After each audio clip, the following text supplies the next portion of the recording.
নমস্কার বন্ধুরা, চলে এসেছি আজকে নতুন ব্লগ নিয়ে রেসিপি উইথ সুনিতা। তাহলে আজকে দুপুরে কী কী রান্না হয়েছে চলুন আপনাদেরকে দেখাই। ঠিক আছে, এটা হয়েছে গরম গরম ভাত, ধোঁয়া ওঠা গরম গরম ভাত। ঠিক আছে, আর এটা হয়েছে ডাল। এই দেখুন, পেঁপে, তারপরে মূলো, গাজর দিয়ে রাহারের ডাল। আর এটা হয়েছে আজকে সয়াবিন আলু দিয়ে তরকারি, মাখা মাখা তরকারি, সয়াবিন আলু দিয়ে। এটা হয়েছে আমের চাটনি, পুদিনা দিয়ে টক চাটনি। আর এটা উচ্ছে ভাজা, পেঁয়াজ আর করলা দিয়ে উচ্ছে ভাজা।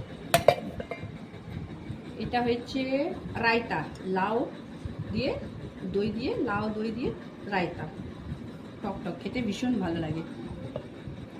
আর আজকে লাস্ট মিনিট হচ্ছে এটা হচ্ছে ঝিঙে, কি বলবো, ফ্রাই, এরকমই বিনা মশলায় দিয়ে ঝিঙে।